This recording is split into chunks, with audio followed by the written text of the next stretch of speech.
He was lifeless. Anong nandun sa room niya? Nothing.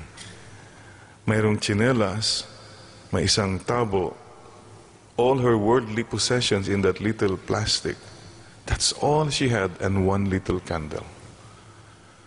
Ang impact po nun, life is short, and believe me, we carry nothing with us when we leave this world. Wala kang madadala.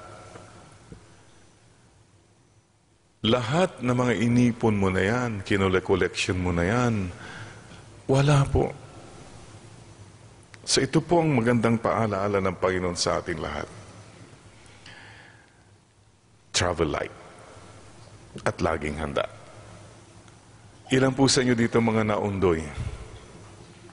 Naalala nyo about this time last year? Oh, the night before, mga iba nagpa-party pa. Then the next morning, ayan na pataas na yung tubig. Ang bilis. Wala nang magawa. It was a choice, sabi ng iba, between saving possessions or saving my life. Iniwanan na nila, wala na silang magawa. And they chose to live. Siguro ito rin po ang challenge ni Lord. Baka yan ang tinatanong ni Lord sa iyo ngayon. Anak, ano bang mahalaga sa iyo? Yung mga possessions mo na yan? Yung power mo, yung fame mo na yan? O yung buhay mo mismo at yung buhay na walang hanggan? Marami tayong mga clutter, mga garbage. Pwede ba do something good? Yung mga kung ano-ano iniipon-ipon mo dyan, ang dami, Diyos ko po.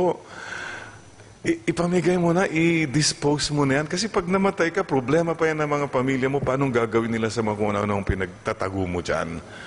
Diba? And, you know, there's something good about disposing. Hindi lang po material na bagay. Disposing of bad habits. You're free. Disposing of bad relationships. You're free. Okay na yan. You realize that we don't need much pala in this life. I know of some friends who, during their heydays, had everything. But now, okay lang. Father, we can get by. Hindi naman pala kailangan yun. Ito po ang mahirap. You know why? As long as puno yung puso mo. Ito, yung mga simple collection na lang. Ano yung mga collection mo? Hobby. Ano yung mga kinokollect mo? Dolls, talking doll, walking doll, dal-dal. Sige, ang dami ka mga dolls na. Naging dal-dal ka tuloy. Ano yung mga... Ako, nung bata po ko, collection ko, fighting spider. Wow, naku, sikat ka nun kung mayroon kang magaling na gagamba. O kaya mga lastiko. Hanggang dito yung lastiko mo. Mga kasoy, and things like that. Well, fine. But you know, we grow up. Ang problema ng iba, tumanda na sila't lahat, hindi pa rin na-overcome yung mga collection mindset o yung hobby mindset niya. So, later on, ang kinokollect niya, hindi na dolls, figurines na raw, maya-maya mga jewelries, collection pa rin. So, this little boy used to collect toys. Ngayon, nagko-collect na siya ng mga girlfriends. Hanggang matanda na siya, ang dami pa siya mga collection. You see, as long as you have that collection mentality, that hobby mentality, ang problema dyan kasi hindi napupuno yung puso mo. It does not end. You always justify, maganda eh. Yeah, but when does it end? Getting ka ng getting, wala kang giving. So mga kapatid, paalaala lang po, especially those in power, those who have money. Ito, because of your personal likes and agenda, nakakalimutan mo may mga needs. People have needs too. Hindi lang yung sarili mo. Naalala ko po, alam mo, may kwento po ng isang, alam niyo yung funeral car driver? Uy, magandang trabaho yan. Itong nangyari po sa kanya, alam nyo, na-empty yung gas niya, dumaan siya sa gas station.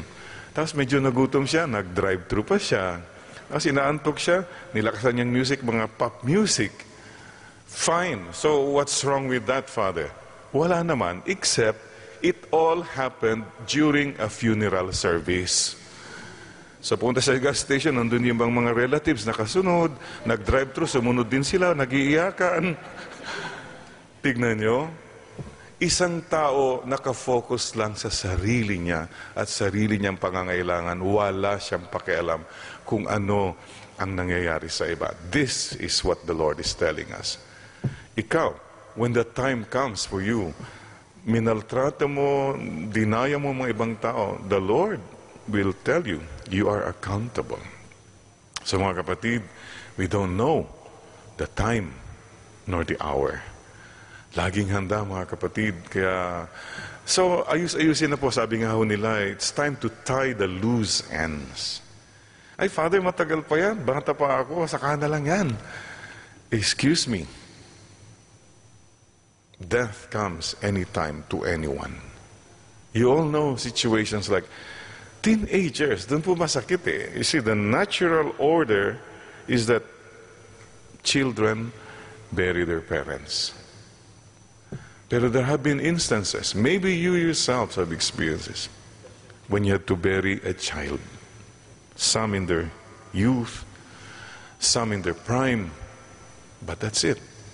So mga kapatid, paalaala lang po ni Lord sa atin lahat, laging handa.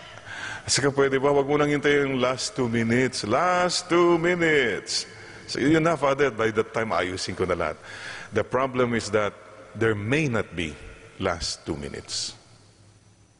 In many ways, mga nakikinig po ngayon na may sakit, may cancer, whatever, in many ways, you are blessed. Kasi hinahanda mo na sarili mo eh. You are given the chance to repent, magbago, mag-make up. Hindi yung make-up ng kuwan, minimake-upan ka na ng punerarya. Hindi po yun. Yung mabaguhin mo yung sarili mo at ihanda mo. Mag-offer ka ng mga paghihirap mo. So please don't look at sickness as a curse. But it's also a beautiful blessing. Preparation. Preparation for any eventuality in your life. So mga kapatid, today, we also like to ask the Lord to bless us that when we leave this world, ito po ha, pagdasal natin, sana Lord, when the time comes for me to leave this world, Lord, sana po, I will be in the state of grace. Wala pong mabigat na kasalanan. Hingin po natin ito ngayon. At sana Lord, when the time comes for me to leave this world, nagawa ko na yung aking mission. Ibig sabihin po nun, haharap ka kay Lord at mayroon kang maipipresenta. Anong ipipresenta mo? Punong-puno yung kamay mo ng pera at kapangyarihan, many of which are dirty money. Yan may ipipresenta mo kay Lord. Sana yung malinis na po ako, Lord. I have 2 hands, the left and the right. Ayan, libre na po. My hands are open for you now. At sana naman, Lord, when I leave this world, wala akong iwanan na mabigat para sa mga taong mahal ko sa buhay. Di po ba? Kasi may mga tao ang ginawa nila sa mundo ito, nagkalat lang ng basura. Nagkalat lang ng kadumihan, kasamaan. Who cleans after you? May mga tao kasi parang privileged sila na, oh, I can do anything I want. But, you know, your mother does not live here, you know, na somebody will always take care of everything. Sana po masinop, maayos po ang dinaanan natin. Iyan na po ang sinasabi siguro na daan matuwid. Lord, life is short and death is certain. Sigurado yan. Kaya may mga insurance sabi, if you die, you will receive this much. Ano? If you die? When you die? Yan ang masigurado po. Sa mga kapatid, tignan mo yung katabi mo. Buhay pa yan. Ikaw kailan? Tanongin mo nga sa kanya.